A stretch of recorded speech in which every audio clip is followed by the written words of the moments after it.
Good afternoon, I'm Mai Rodriguez. This is Newsfeed at noon on BNC, the Bilyonaryo News Channel.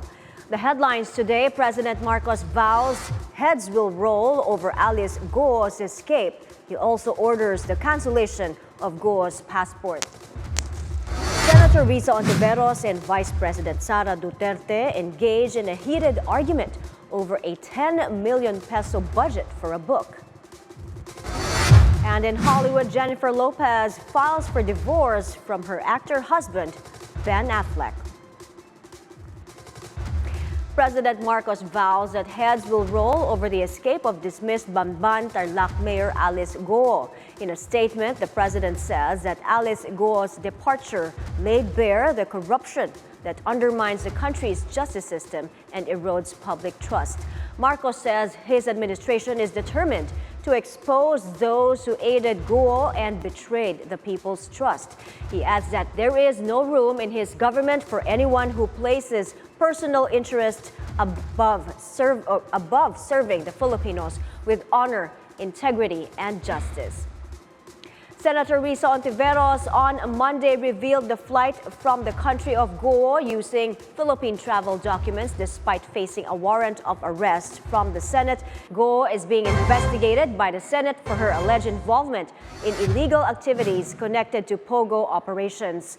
Earlier, President Marcos ordered the DFA to cancel the passports of Go, her siblings Wesley and Sheila Go, and businesswoman Cassandra Ong. The palace says under Republic Act 11983, the Foreign Affairs Secretary may cancel a passport in the interest of national security. Moves to impeach Vice President Sara Dutertes are allegedly brewing at the House of Representatives, and she says she knows all about it. Duterte also locking horns with Senator Risa Hontiveros as lawmakers scrutinize her budget. Agatha Gregorio reports. It was the office of the Vice President's turn to defend its budget in the Senate. The OVP is asking for more than 2 billion pesos next year. A question about a children's book written by VP Sara Duterte that's under a 10 million peso distribution budget in the OVP lit the fireworks. This is an example of politicizing the budget hearing through the questions of a senator. Ang problema niya kasi, nakalagay yung pangalan ko doon sa libro. At yung libro na yan, ibibigay namin doon sa mga bata. At yung mga bata na yan, may mga magulang na boboto. At yung pangalan ko ay nagkalat doon sa kung saan man ibibigay yung libro. It is a simple question. Paulit-ulit na this is politicizing. Ang VP ang nagbanggit ng salitang boboto. Wala akong sinabing boboto. I don't appreciate this kind of attitude, Madam Chair. Usually, ang resource persons natin ay nagbibigay ng parehong institutional courtesy sa legislature na ibinibigay natin sa executive. Despite a rebuke from an officer of the chamber, the Vice President pressed on, noting how Hontiveros sought her help in the elections. Nanalo na siya, at nung nanalo siya, anong ginawa niya? Siya ang pinakaunang umatake kay President Rodrigo Duterte. Anong tawag sa ugaling ganito? Senator Grace Poe reminded everyone to stick to the topic, the OVP budget. This is public funds and we're making inquiries about them. Budget hearing po ito. Hindi po lahat about you. After the hearing, Duterte revealed she's aware there are moves in the House to have her impeached. Kahit na i-deny nila, pinag-uusapan ng members of the House of Representatives. Kasi meron pa naman kaming mga kaibigan dyan sa loob na hindi lang nagsasalita dahil takot daw sila. I'm not at all bothered. I am bothered na gusto nila i-frustrate ang pinili ng mga tao na maging Vice President, all because of power and politics.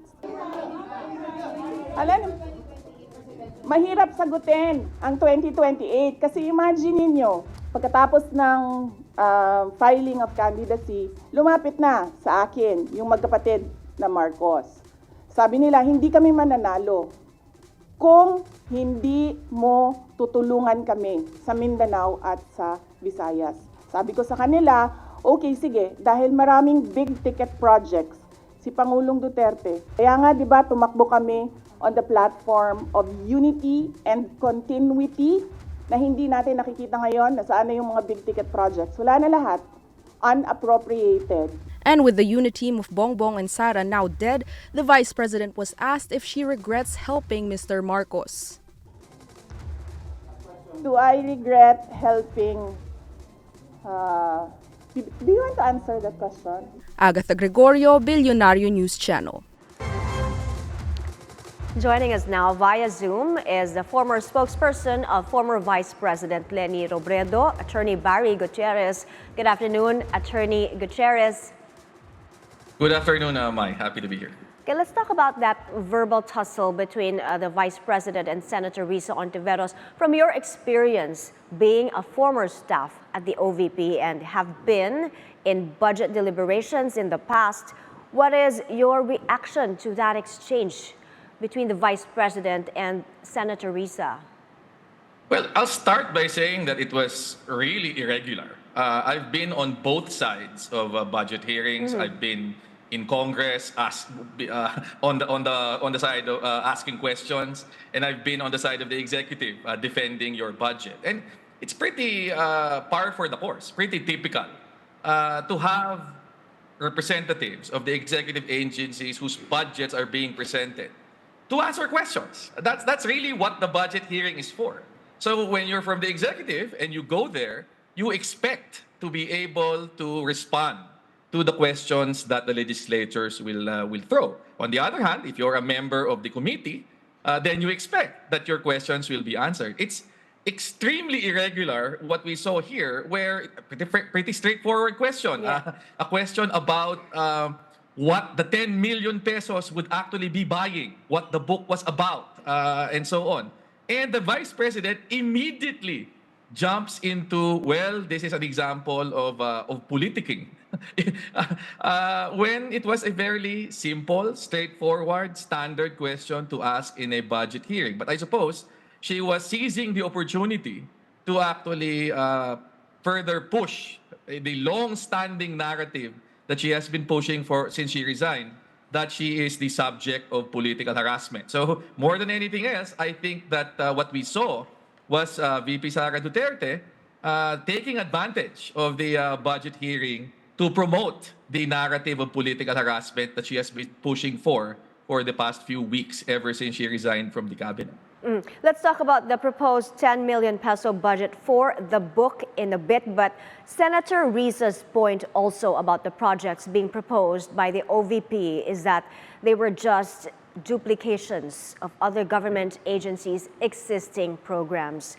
Now, during your time, was the OVP ever in the same predicament? Well, we were never actually asked about possible duplication. Although the OVP under VP Leni Robredo had a number of initiatives like Angat Buhay, which might be similar to some of the other projects being implemented by other existing government agencies. But I suppose the biggest difference was Angat Buhay actually dealt with partnerships between the Office of the Vice President and the private sector. A lot of the projects actually initiated under Angat Buhay had very, very active participation up to and including financing from private institutions, corporations, for example, foundations, and so on and so forth. And I think that's the reason why we did not have as much difficulty in justifying the programs before any budget hearing, because VP Leni went to every budget hearing, both in the House of Representatives and in the Senate. And every time, she would be very, very open. She would be very, very frank in answering the questions of senators and members of Congress. And every time, as far as I can recall, it was always a very cordial, very friendly, very supportive committee that came out from these hearings. So it's surprising to me, while in this case, straightforward questions were avoided, and something that should be fairly typical for a budget hearing devolved into this argument between the Vice President and the members of the committee. Well, let's go to that book that VP Sara authored, that children's book, and she's asking for a 10 million peso budget for that. What do you think, though, of taxpayers having to fund that book? Well, I have to agree that if I were there on the committee, I would have asked the same question. Because there's something irregular about asking for a budget, 10 million pesos in this instance, to buy a book which you wrote, and to have that book distributed en masse. I understand it's going to be part of a kit that they will give to school children. To my mind, that actually already straddles the boundary between something prohibited under the Anti-Graft and Corrupt Practices Act, Republic Act 3019. Because undeniably, if you're using government funds to purchase or, as she explained, I think in the hearing, publish a book which you yourself wrote, then obviously you will derive some kind of personal benefit from it. Something which is explicitly prohibited under Section 3 of Republic Act 3019 if you are a public officer. So there's something really irregular about the head of a government agency using funds from that self-same agency to fund the publication of their own private book. To give an example, during the time of VP Leni Robredo, a children's book entitled The Dancing Waters came out, written by Yvette Fernandez, published by Adarna Publication.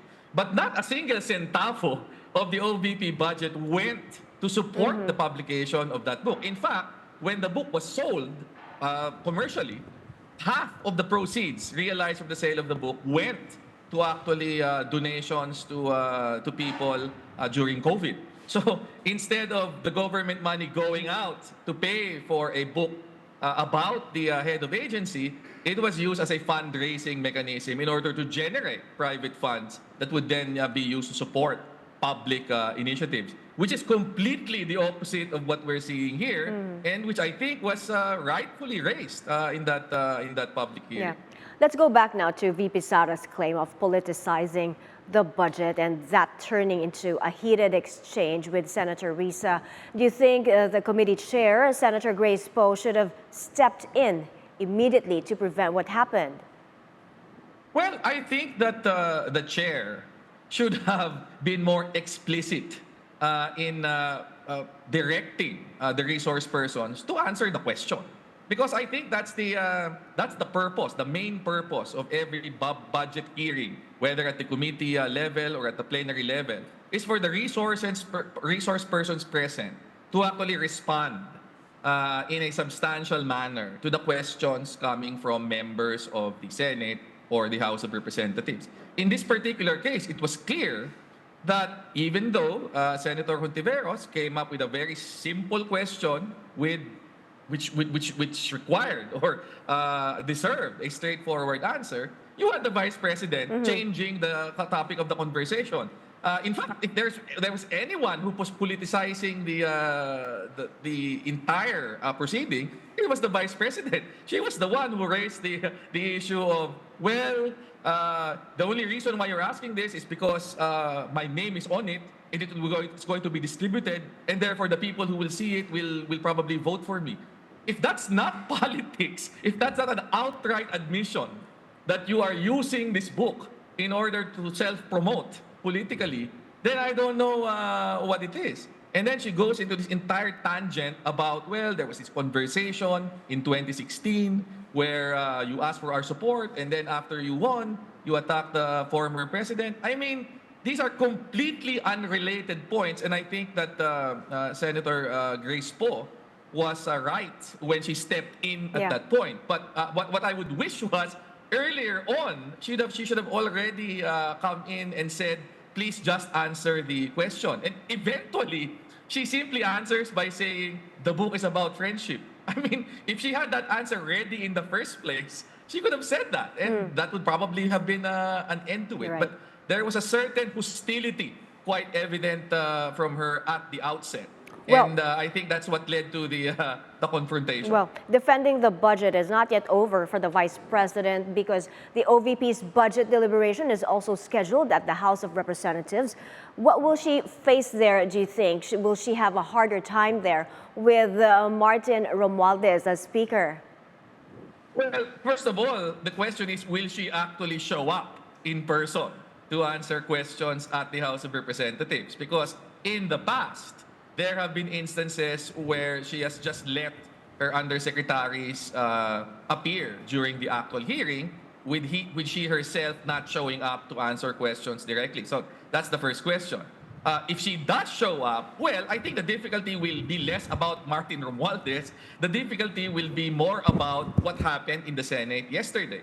Because now, people in the House will already have an inkling of this particular issue regarding the book, which clearly the Vice President herself was reluctant to get into. So obviously, I think that they will zero in on that. And the question is, if she does choose to attend, will she be prepared to answer the questions in a more forthright manner this time around? Yeah, she will be facing more scrutiny. Definitely. Thank you, Attorney Barry Gutierrez, for your time. The former spokesperson of former Vice President Leni Robredo. The Quad Committee will not stop its probe into illegal drugs and pogos even after Vice President Sara Duterte's family has been implicated. The Vice President has criticized the hearings as politically motivated, but Zambales Congressman and Quadcom member Jefferson Kunghun says Duterte's husband, lawyer Man Scarpio, and her brother, Davao City Representative Paulo Duterte, should just clear their names. A former Customs Intelligence officer has linked Carpio and Congressman Duterte to the smuggling of illegal drugs at the Manila International Container Port in 2018.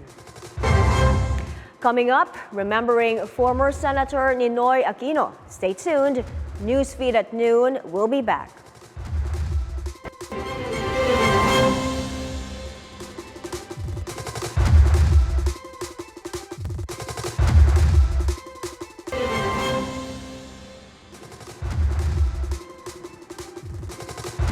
Ninoy Aquino's family and supporters gather to mark the late senator's 41st death anniversary. Our reporter Bea de la Cruz joins us for more on today's commemoration. Bea. My supporters of the late Senator Benigno Ninoy Aquino mark the 41st year since his assassination with a motorcade and a mass.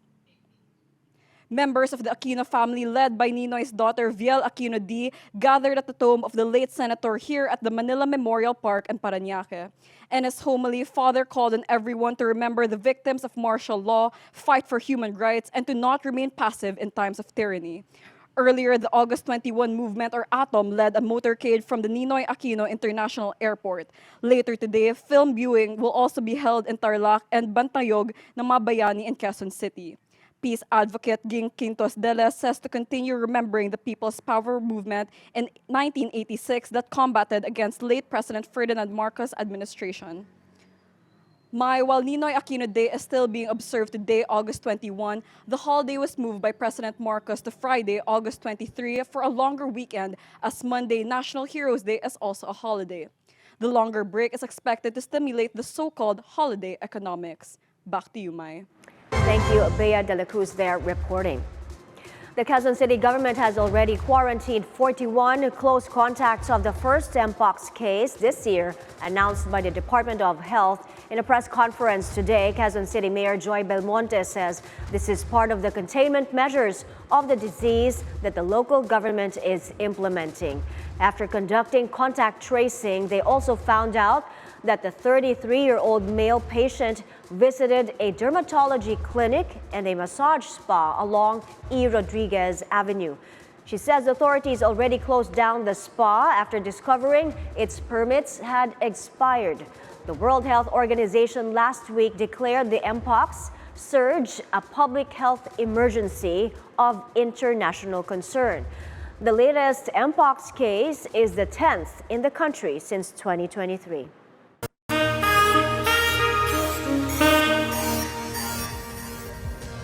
An appeals court in the U.S. revives a class action lawsuit against tech giant Google. The lawsuit accuses Google of collecting Chrome users' data without their consent or regardless of whether they enabled the sync feature.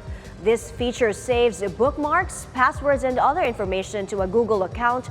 The court says the judge who dismissed the case in 2022 should have better assessed whether users did allow Google to get their data. The firm hits the ruling and insists they have clear privacy controls. Communications app Viber is significantly expanding its services in the Philippines beyond messaging. Viber says they will soon launch their digital payments feature called Viber Pay, which will allow users to send and receive money instantly.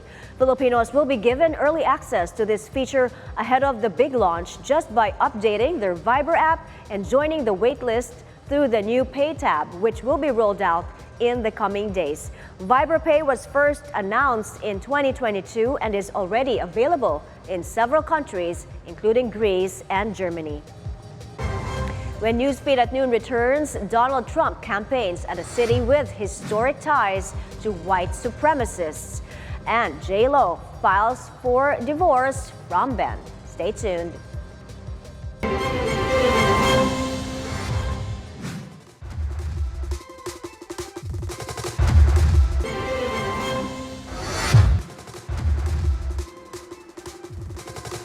Welcome back to Newsfeed at Noon. House lawmakers demand urgency from the owner of the tanker that sank off Bataan and caused an oil spill that reached nearby areas. As Hannity reports, locals are reeling from the impact of the sea mishap. It's been nearly a month since MTKR Terranova sank off Limay Bataan, but people whose livelihood were affected by the incident have yet to receive compensation. During the House Committee on Ecology hearing, the lawyer for Shogun Ships Company Incorporated, the owner of the vessel, said they're still coordinating with local government units.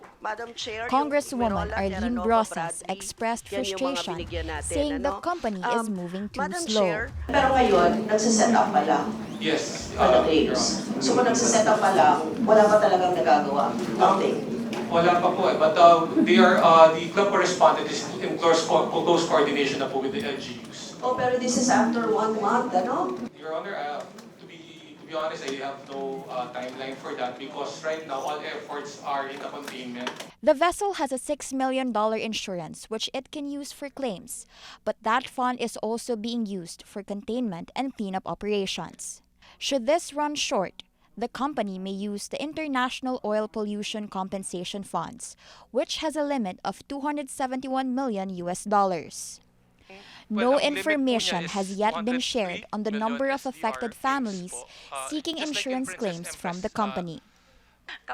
House Committee on Ecology Chairman Marlene Alonte reminded the resource persons to ensure that the affected communities can recover, particularly the province of Cavite, where a fishing ban is still in force.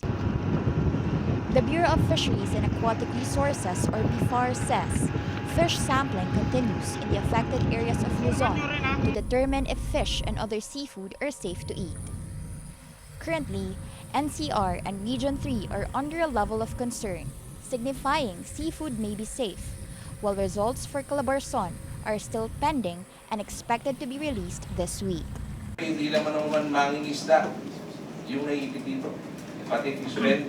Meanwhile, the Philippine Coast Guard, or PCG, continues its operations to contain the oil leaks from MTKR Terranova, MTKR Jason Bradley, and MV Mirola 1. At the Terranova, siphoning continues. The vessel was carrying 1.4 million liters of industrial fuel when it sank. On Jason Bradley, spill boom have also been deployed while leaking valves have been sealed. The vessel is carrying some 5,500 liters of diesel. It is now partially afloat.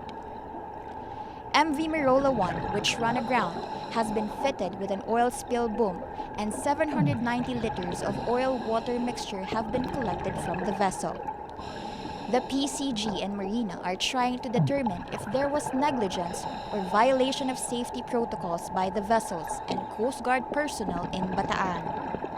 Of the 3 vessels, MTKR Terranova was reported to have been circling the waters of Bataan for 26 hours before encountering trouble, leading to accusations it was selling smuggled fuel.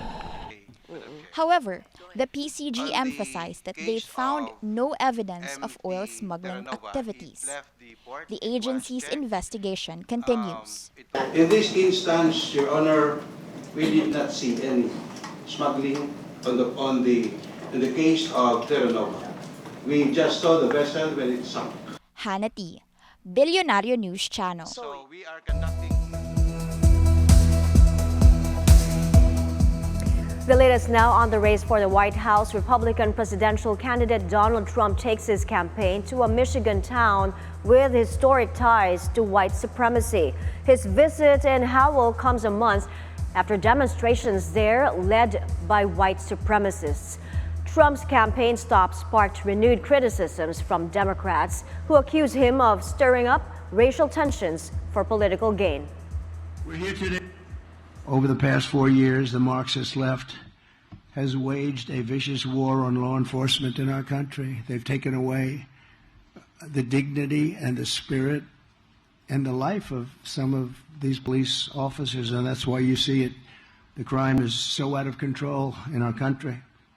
I mean, you have cities, I will say this, the top 25, almost all are run by Democrats. And they have very similar policies. It's just insane. They're Democrats. Who was here in...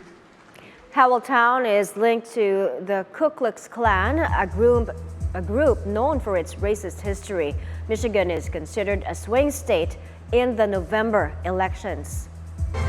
Climate change will be a top priority when heads of state and government attend the G20 summit in November in Rio de Janeiro, Brazil. The host country's environment minister says G20 leaders must ensure the world's temperature does not rise over 1.5 degrees Celsius. The official warns an increase could lead to more natural disasters like floods, droughts, and wildfires. In a report in June, a UN body said there's an 80% chance temperatures could temporarily rise over 1.5 degrees Celsius in at least one of the next 5 years. Over in Britain, King Charles meets with emergency service personnel in Southport nearly a month after a knife attack that killed 3 young girls. He also met some of the surviving children and their families. Speaking to representatives from local emergency services, the monarch praised the spirit and resilience of the Southport community. Last month's attack triggered widespread unrest in the UK following online misinformation. It was committed by an Islamist migrant. In Hollywood, TMZ and other media outlets report that singer-actress Jennifer Lopez has filed for divorce from her actor husband of 2 years, Ben Affleck. The couple tied the knot in Las Vegas in 2022 after rekindling their romance. They were originally engaged in 2004 but broke up, with J.Lo eventually marrying Latin pop singer Marc Anthony, with whom she had twins. Rumors that J.Lo and Affleck have been living apart started in May, and according to sources, it's been difficult reconciling their different personalities and their approach to their public lives. Those are the news this hour. I'm Mai Rodriguez. Stay tuned to BNC for more top-of-the-hour news on Free TV, Channel 31, and also on our website, bnc.ph. Bilyonaryo News Channel, always on top. Good afternoon.